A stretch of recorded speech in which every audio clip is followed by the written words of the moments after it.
Hi everyone, how are you doing? I hope you're doing fantastic. My name is Afton, and if you haven't been here before, thank you so much for joining me today. All right, so you will already see by the title of this video that we are doing a hashtag. But what you might not know is that this is a hashtag of my own creation. It is my very first, and the irony is not lost on me that it is a Halloween tag, and I am not the most Halloween-y person. So here we are. This came up, it came to me like I was in bed maybe a week and a half ago or so, trying to fall asleep, and all of a sudden, this idea for a hashtag came into my brain. And of course, I had to get up and I had to write some of them down, the prompts that I immediately came up with. And then I went back to bed for a little bit. Couldn't sleep still because new ideas kept popping into my brain. So up I got again and wrote it down. And so finally, here we are. So this is the hashtag Trick or Treat Tarot. And this is a series of 15 prompts that have all to do with Halloween. But what I do want to say, some housekeeping rules here, is that there really aren't any rules. You can use any type of deck that you want for any of the prompts. It does not have to be like a Halloween-y or like an autumn-y type of deck, because I mean, me of all people, I have maybe like 6-ish Halloween-y decks, and that's it. And that's not enough to cover all of these prompts. So we're going to be bringing in other decks from my collection. I've tried to kind of do more of my Halloween or like spookier decks, but that didn't always end up being the case because I sometimes was going to use a deck and then I thought, you know what, actually this one fits into this category better and it's not spooky at all. So those are the ones that we're going with. You can use any number of decks. There are 15 prompts, but if you want to show me 2 decks in one prompt, awesome. If you want to repeat a deck for a different prompt later down the line, that is also cool. Do whatever works for you and your collection and what you're feeling at the time. So let's get started. The very first prompt is The Trick. This is a deck that always seems a little bit mischievous to you. So for this, I chose my Witch Tarot. So this is the second edition that I got from the Kickstarter campaign last year, maybe a year and a half, 2 years ago already. It's kind of crazy how time flies. But this deck, right from the very first moment that I got it, I did a deck interview with it, and one of the ways that it described itself was as the witch, and I just thought that was absolutely hilarious because it's the Witch Tarot. And every time I use this deck, it just seems like there's so much sass, and I love it. It makes me laugh. I used this deck yesterday, and I honestly can't even think of like what my question was for it, but I pulled like 4 cards, I think, initially. And then I just happened to glance at the bottom of the deck to see what that card was. And I was like, okay, well, that makes sense. And then I was like, just out of curiosity, I'm going to see what the next card was. And that made sense. And then the card after that made sense. And the one after that, and the one after that. So you guys kind of see where I'm going with this. This deck has a lot to say. And whenever I use it, it's like I get this voice in my head. It's like that girlfriend who does not mince her words and is like, hun, like, no. What are you doing? You need to get your shit together, excuse my language, and like do the thing. So that is my choice for my mischievous deck, also known as The Trick. So that's the Witch Tarot. We'll pop all this back in here. I don't know why I got the companion book out since I didn't even show you, but hopefully you'll forgive me. All right, the next prompt is The Treat, and this is the deck that you gorge yourself on once a year. So I went with my most Halloween-y deck that I tend to use during October. But if you're not a Halloween person and you've got like a Christmas deck that you want to use, that you want to show that you use like all through December, and it's like your favorite deck that you look forward to using every year, show me that. I don't care. It doesn't have to be Halloween. It's just the concept of the deck that you always look forward to like binge reading with once a year. All right. So for this, I used my Trick or Treat Tarot. So this is by Barbara Moore. So this is my copy here. I have edged mine in this purple color. So these are the backs. And this deck is just adorable. I love it. It's so funny. It's so cute. I am not really a spooky Halloween person. I am not the type who will watch horror movies. I will watch Charlie Brown and the Great Pumpkin, or what is it? It's the Great Pumpkin, Charlie Brown. And I will watch like Hocus Pocus, those kind of movies from my childhood. Not into like the gory, not so much the monster stuff. Monster maybe. I have seen this movie. What is it? Werewolf in London? But for the most part, I like the cute, fun, nostalgic type of Halloween. That's my jam. Not so much the horror and the gore. So, all right. So that is the treat, the deck I like to gorge myself on once a year. Next, prompt number 3 is the Bat, a deck that flies completely over your head. Now, I had a couple choices for this, and I went with one. I could have shown you the other, but I figured, you know what, we'll just go with this one. This is my copy of the Witchy Tarot. This deck is beautiful. It's gorgeous production quality, but I really have no idea when it comes to any of these yokai of how they relate to the tarot card that they have been placed upon. Which I think is a shame. And quite frankly, like the guidebook does not give you much information. It tells you like the name of the yokai and it gives you a little bit of information about it. But for me, it's not quite enough to tell me why it's on that particular card. So yeah, that's kind of where this comes in. I just don't know enough about yokai, and I'm not at this point, you know, the type of person to go and search out that information on my own. If it's not like readily available in the guidebook for me to learn about right then and there, I'm just not interested enough in this kind of subject matter to go and look at it. So that's where I land with this one. It's one that I wish I could read with. It's absolutely beautiful.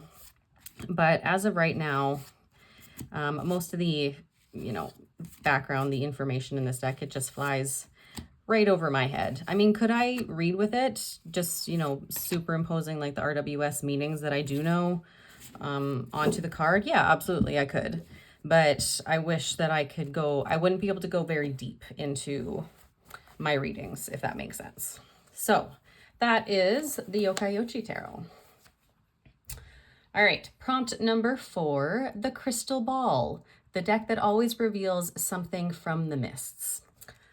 So this is, I chose the Starseeker Tarot. So you'll see this is kind of the first one that doesn't really have that Halloween-y vibe.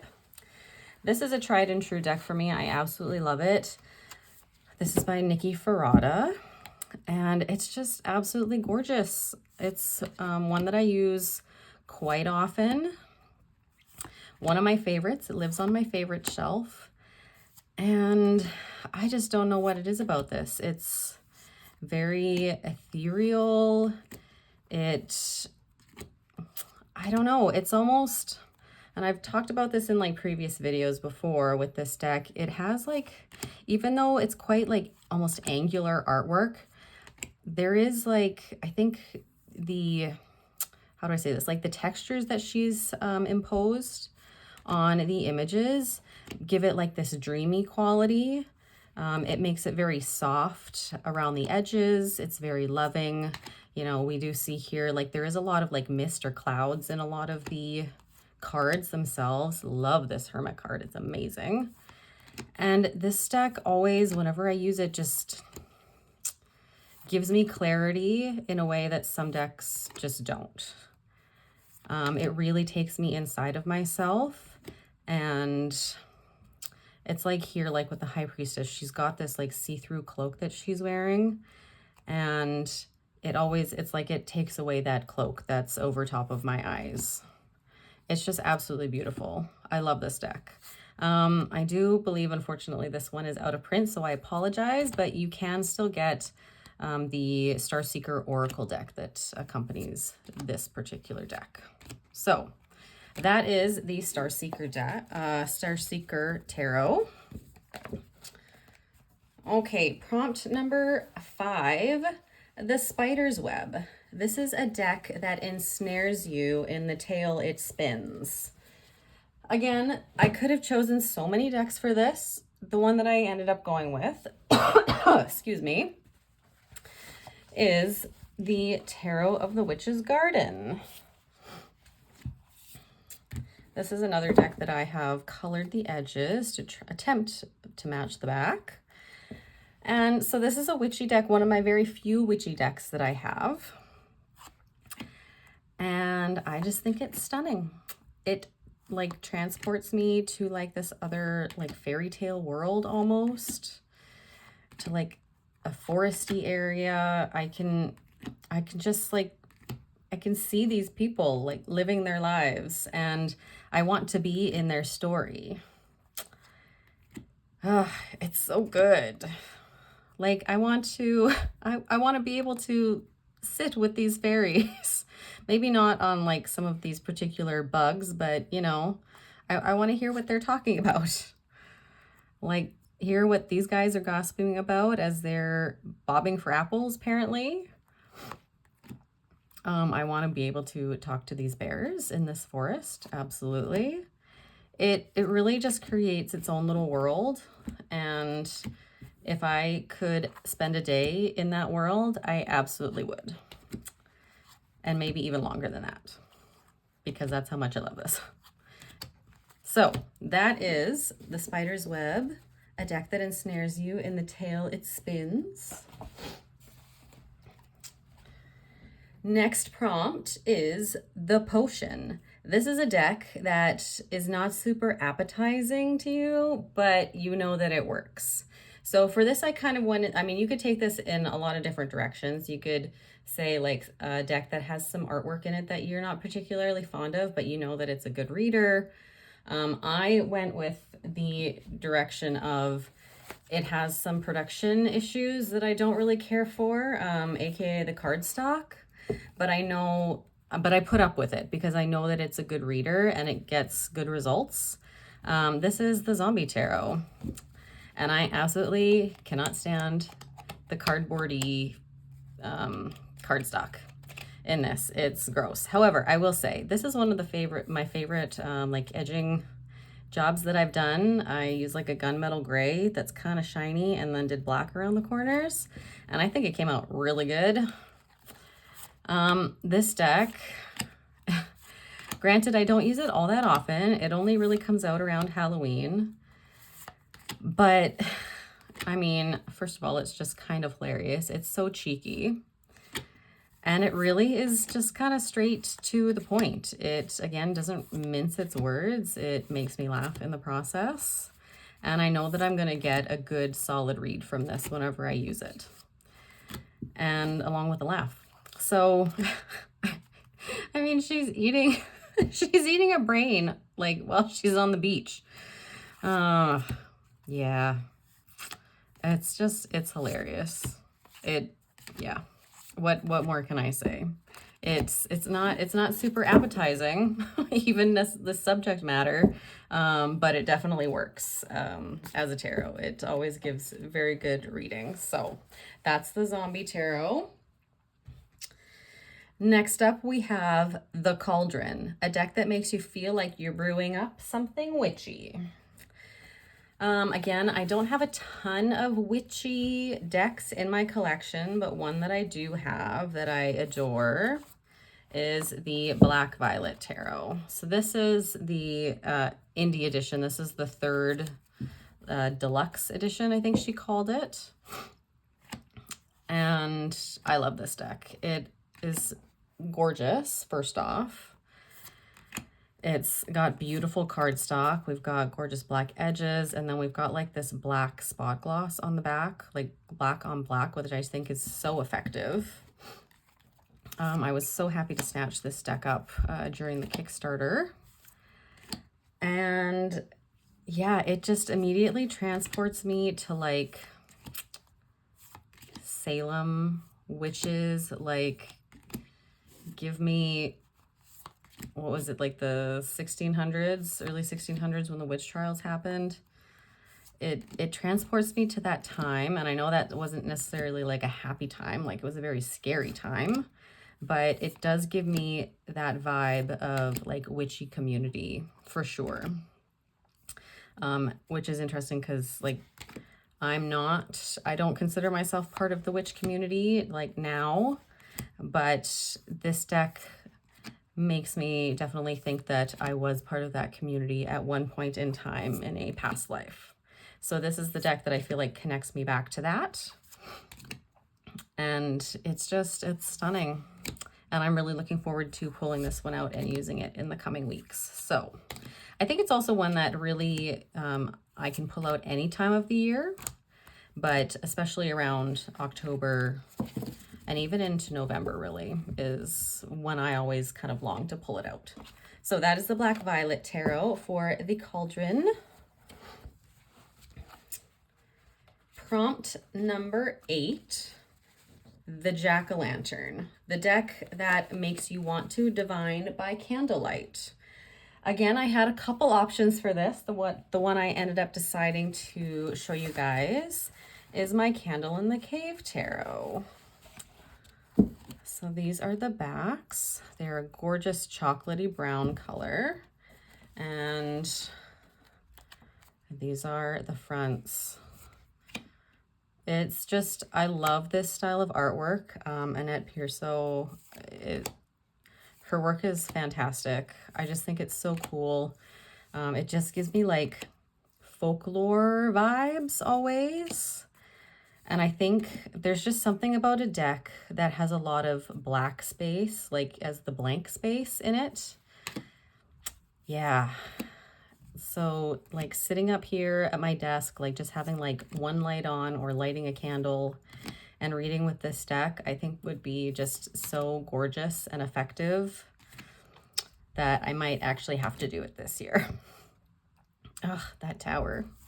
It's so warm and cozy, and adding that candlelight aspect to it, I think would just make it even cozier. Yes, so that is the Jack-o'-lantern Candle in the Cave Tarot. My apologies again, this one is out of print, but I believe the creator, Caitlin Crisco, is doing a new rendition of this deck. I don't know any more details, like when it will be available, but it will be different artwork than what I've just shown you because the creator and the illustrator have since parted ways.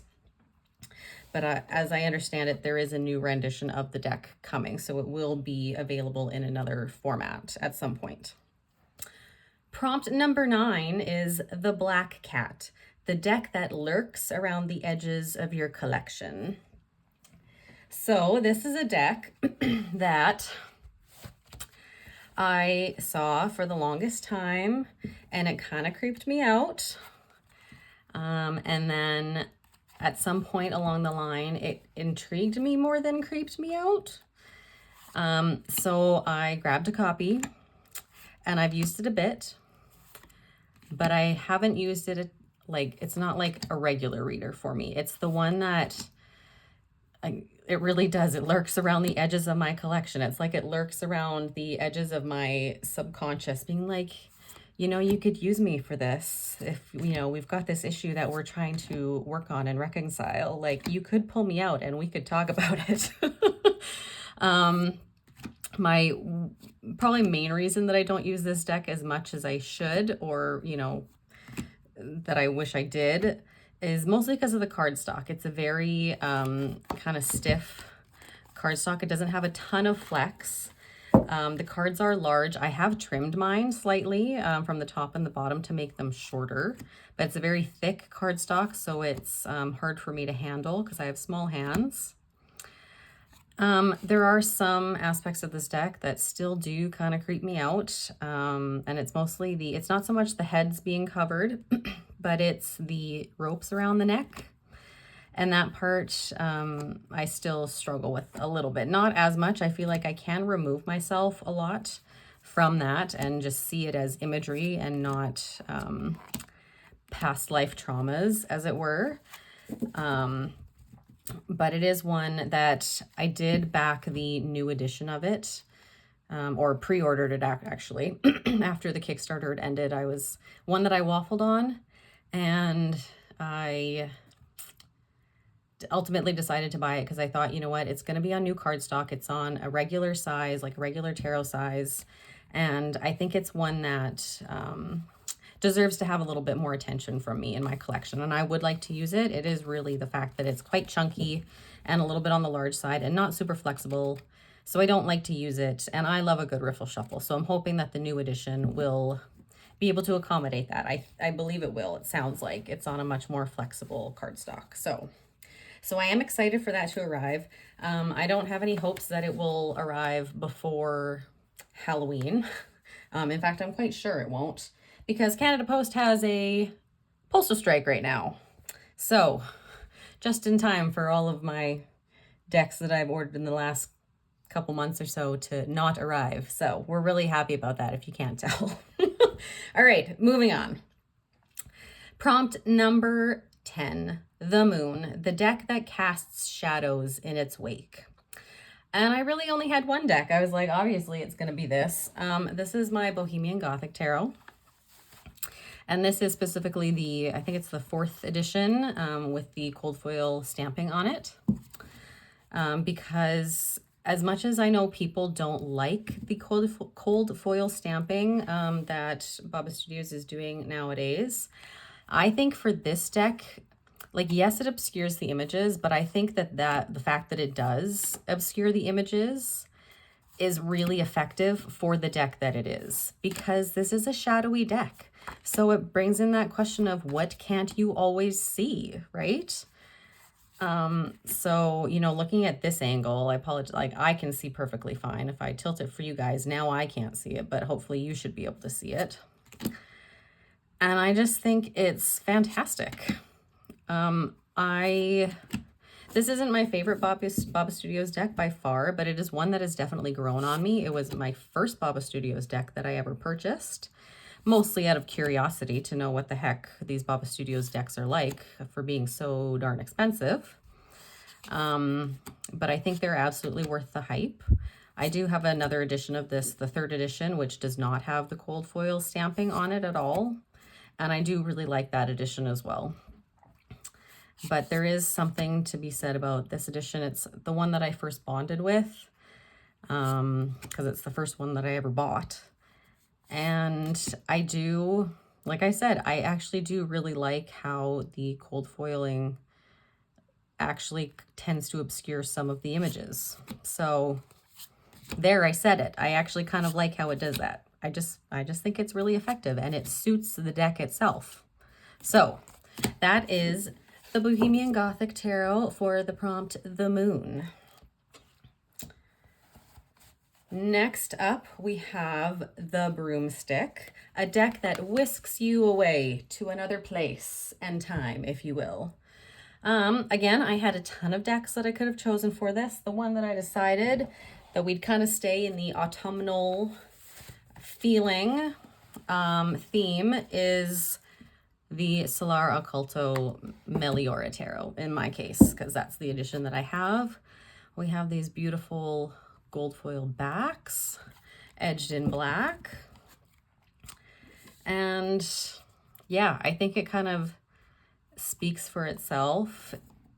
We have these odd creatures, these human-esque people. We have these furry bear-like creatures, but also sort of half centaur. I forget who it might be Danny Mystic who calls these the is it asparagus or artichoke trees, which I think whoever said that is like absolutely spot on. We've got some mermaids going on. It's just very bizarre. So it 100% takes me to a completely different land, a different dimension, where all of these different creatures coincide peacefully. And like, I just absolutely love the color palette in this. It's amazing. I'm so happy that this got reprinted. It's, again, one of those decks that I found out about after the fact when the other editions were completely sold out. It was out of print. And then she decided to do a new edition, and I'm very, very grateful. I mean, look at that death card. Perfect for Halloween.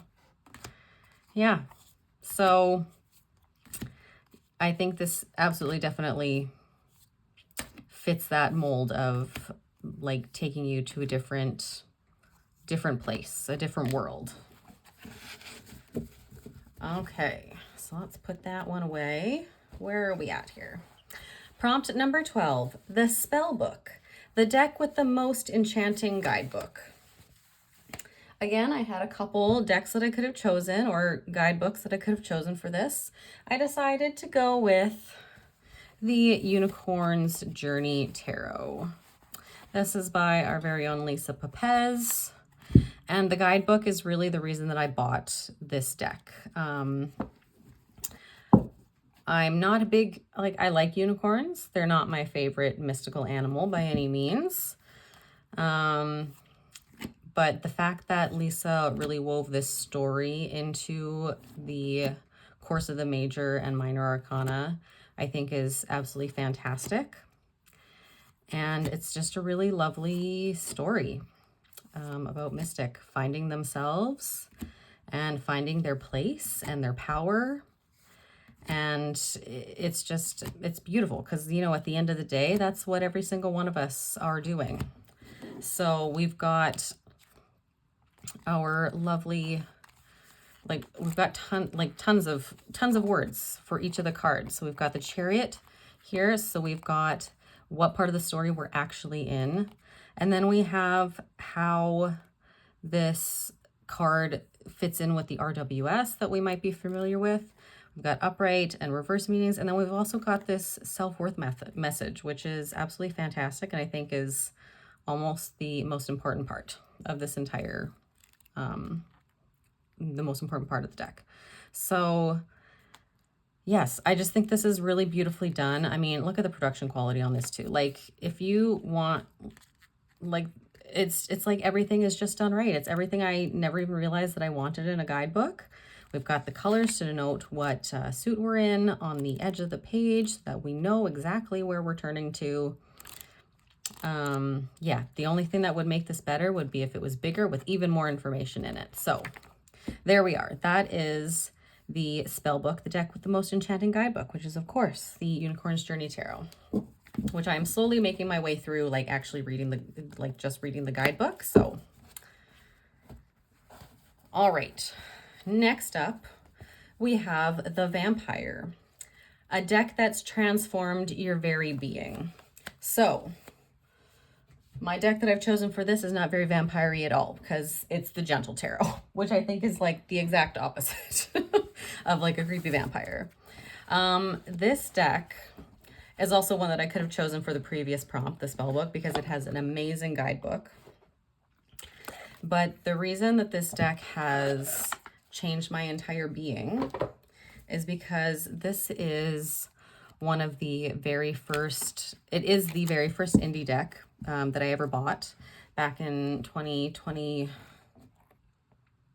2021, something like that. I don't remember exactly which year it was. I'd have to look. But this is the deck that, it didn't get me into tarot specifically, but it introduced me to the indie tarot world. And it also made me realize that a tarot deck is not just meant for divining the future. It is about connecting to my inner self. So I'm going to try and not show the naked people cards because we all know what's been going on with YouTube with kind of censoring that.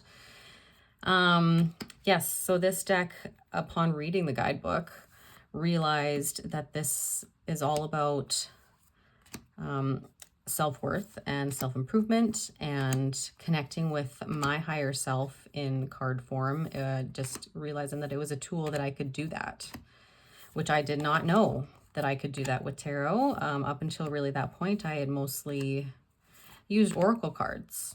So this was really a deck that prompted me to learn the tarot, and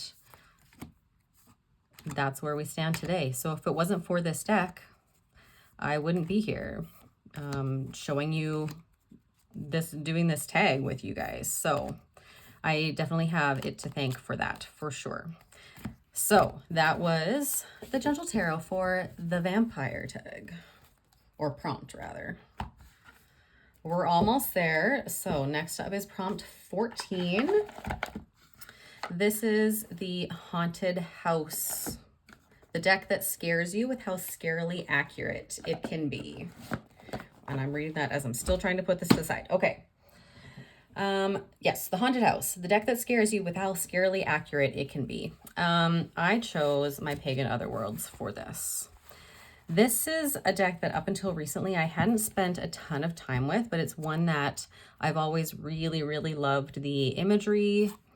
But because it's so slippery, I didn't use it a ton, and I just hadn't found the time to really focus and use it. So if any of you have been following me for a little bit, the last month, I've been doing the hashtag Deck Connectors Club, in which we focus on one deck a week to do more of like a deep dive to really kind of study it and work with for the week, using some different specific exercises that we do.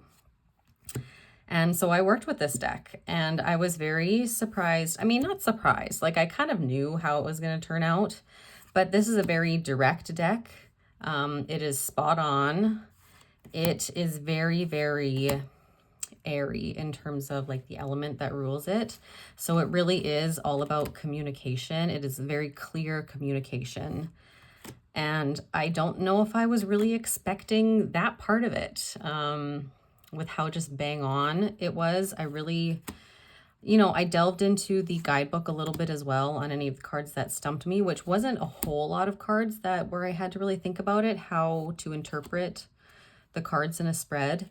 But when I did use the guidebook, it very much brought everything back to that idea of the mind and communication, no matter what suit I was looking at, which I thought was just absolutely fantastic. Yeah, I'm really grateful for the time that I spent with this deck. And I know if I need like a very straightforward reader in the future, it will definitely, I will be reaching for this deck. Like there was just so much. Even I got this King of Cups for one, for a prompt. And it just blew my mind with how much I could actually glean just from this very simple artwork. Like it doesn't seem like there's a lot going on here, but there's so much actually going on, so much detail that contributed to that reading for me. And I was just kind of blown away. So that is the Pagan Otherworlds as the Haunted House. And last, but certainly not least, prompt number 15, the Tombstone, the deck you would take with you to the grave. Now I have about 3 that I could have chosen from. I do have like a top 3, but the one that I decided to show you guys today, just because it's just the one that I grabbed, my beloved Tarot of Prague, also by Baba Studios. This is the 3rd edition. This deck was, when I first learned about Baba Studios, I went to their website to see what kind of decks were available. And of course, much to my disappointment, they kind of seemed to only have like one deck available at a time, and everything else would be out of print. And so I was looking through their back catalog, and because I think the deck that they had available at the time, or maybe it had just gone out of print, was the Victorian Romantic Tarot. And that deck at that time did not grab me at all, but I was looking through their back catalog and I saw this deck and I was like, oh, that deck I would add to my collection, like no problem. There was just something about it that grabbed me. I have no connections to Prague as far as I know in this lifetime, but yeah, it's just gorgeous, and it's so vibrant, and there's so much history here. And for whatever reason, it just grabbed me and pulled me in immediately. And I was very, very lucky to get this edition prior to the new reprint being available, which now I believe is also sold out. So everything is now again out of print. But yeah, this is a deck, honestly, at that point when I first saw it, it was almost like a kind of heartbreaking moment, because I knew how difficult Baba Studios decks could be once they were out of print. And so I didn't ever really think that I was gonna get my hands on this deck. And by some miracle, I mean, I found this copy for a very decent price. But then they also did the reprint of this edition. So again, very, very grateful to the team at Baba Studios for doing that for us, because this is a very special deck that, yeah, I will absolutely take to my grave with me. I'm like, nope, nobody else gets to use this deck. This is going with me when I go. No, that's not true. To be able to pass something like this on to someone else when I am finished using it, which you will be prying from my cold dead hands, that would be an honor, of course. So not literal, but one that for sure will be with me for the rest of my life, is the Tarot of Prague by Baba Studios. All right, that is the end of the tag. That went really fast. I'm looking at the time here, how long that took. And normally I talk a whole lot more about each of these decks, and I guess I was like just on a roll, like let's just do it. So there we are. My first tag in the books. We got her done. I'm really excited. Hopefully more will come into my brain at some point. But I do have to say I am very in awe of people who create tags on the regular, because even creating this, which was very specific, I had a heck of a time with some of the prompts, like coming up with the right wording and exactly what I wanted each prompt to be. The titles of the prompts, no problem.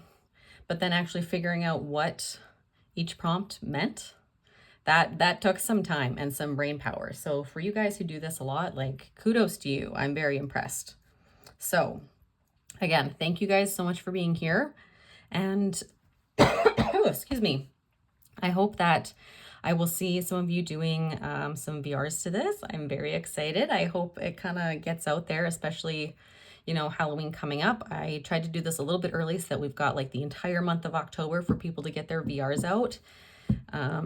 Yeah, so make a video. I would love to see it. And I will maybe tag a few people down below to hopefully help it spread a little bit more, and to get some VRs from people that I would love to see VRs from. So, all right, guys, I hope you have a fantastic day, week, month, wherever you are at, and I will see you again soon. Bye.